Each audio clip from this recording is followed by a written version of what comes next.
Ni hao.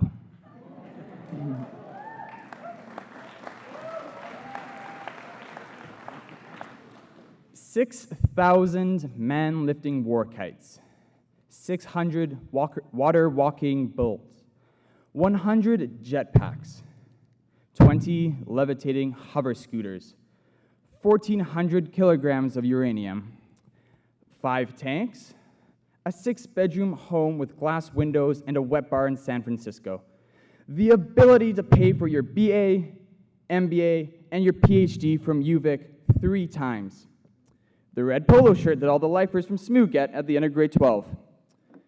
See, folks, what I just listed to you are the types of things you can buy with $300,000.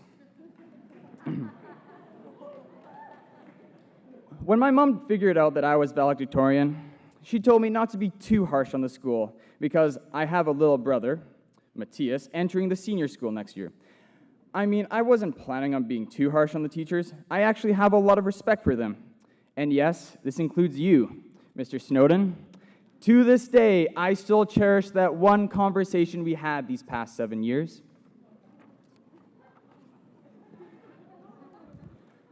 When thinking about writing this speech, I tried to not make it as cliche as possible. I could joke about how we still don't have a pool yet, how much it costs to send our kids to this school. I could even joke about Mr. Snowden's job. But when I was writing this speech, I noticed a number of similarities between our grad class and the school. Here, let me explain. Just like in the end of the year, when all the kids throughout the school are writing down what they believe should be on their record of achievements, what we just received right now. A lot of us try to give ourselves a little too much credit than we actually deserve. That could be from joining Free the Children, going to We Day, quitting Free the Children, but still expecting Free the Children on our RRA. It could be writing down that you were a girls' volleyball scorekeeper and just hoping nobody noticed that you weren't a girls' volleyball scorekeeper. I wonder who would do that. It could be that you've never played rugby up until grade 12, and in your first rugby game, you break your leg, and you're out the rest of the season. Then after the rugby boys win the provincials, you walk around school telling everyone you are a provincial champion. You know what, prom? 5 years from now, no one will remember your broken leg. 10 years from now, you can convince everyone that you started the first 15. And 20 years from now, you're going to tell your kids that you are the provincial finals MVP. But just like those students, SMU also gives itself a little too much credit sometimes. I should start off by saying, I'm not trying to offend anyone, and also that SMU does a lot of great local and international community service. And most of the time, it is actually community service. Once a year, a small group of students has a sleepover in a box outside on the safe SMU campus at night. And somehow that raises awareness for the homeless in Victoria. There is Walk for Water, where we surprisingly use a lot of water. I should give credit, however, to the SMU prefects this year, who have been applauded by all the faculty for actually doing something.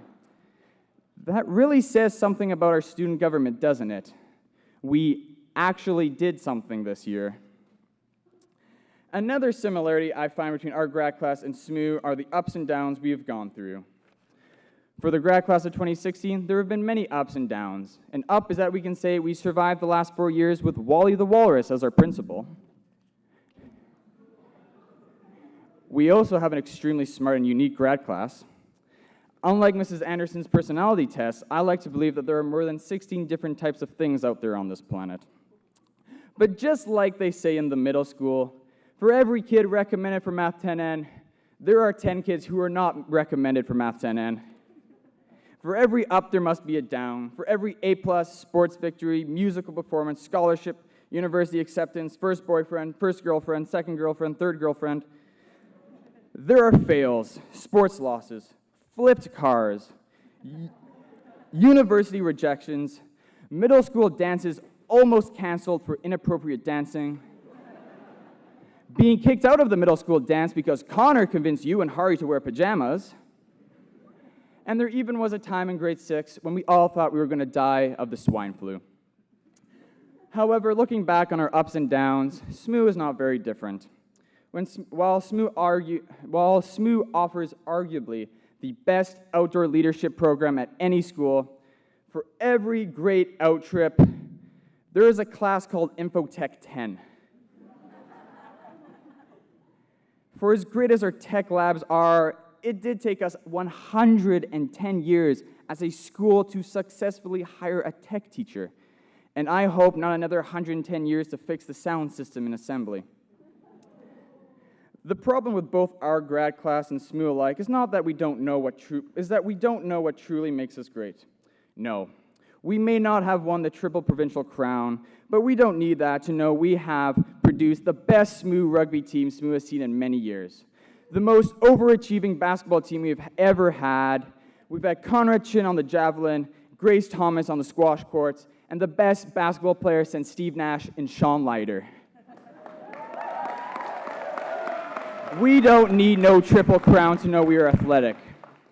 No, nobody in our grad class invented a self-powered flashlight or won a full-ride scholarship to Cambridge, but we don't need that to know we are a very smart and capable grad class. Just like our grade, however, SMU is very much the same. What makes SMU great isn't our uniformity, or repressed identity, as some may call it. It is SMU's multicultural students and creative teachers that makes the school what it is. It isn't our big facilities or chapel that defines us. It is our hardworking coaches and staff members who spend every moment of their time trying to make us better. And although chapel and the other facilities may have greatly impacted some of our students these past few years, I personally didn't show up for a single chapel in grade 11.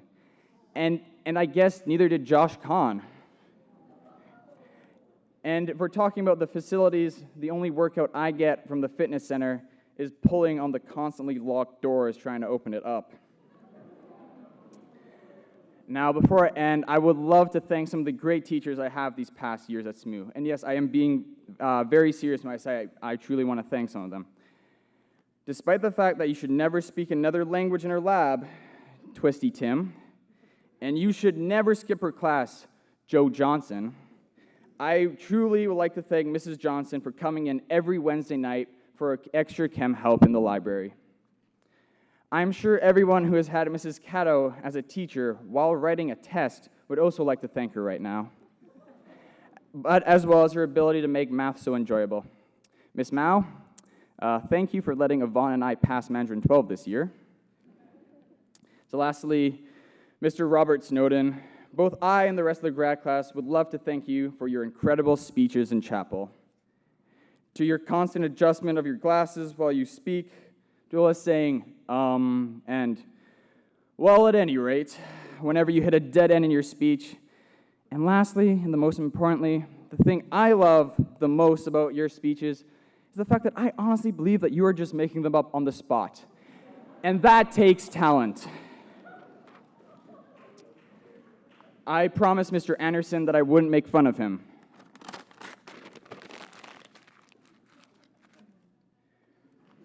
Well, thank you, because that cut out about 10 minutes of my speech.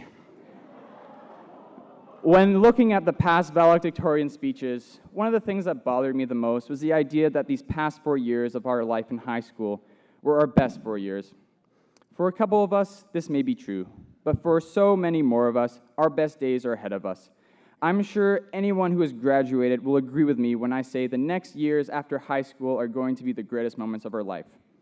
Whether that be at the University of Victoria, some prestigious school elsewhere, during your first gap year, your second gap year, your third, fourth, or fifth gap year, or off at some East Coast university for a year before returning to the University of Victoria when you realize how cold it is over there.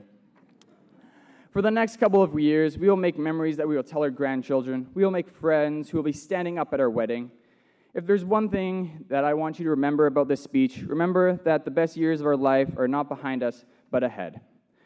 One of the flawed things about being valedictorian is that I can't speak for everyone in my grad class. Everyone has had different experiences at SMU. What they may take away from their time here is probably all very different from what I will take away. However, I am sure that we've had all great positive, but also negative experiences who have shaped us to the people we are today.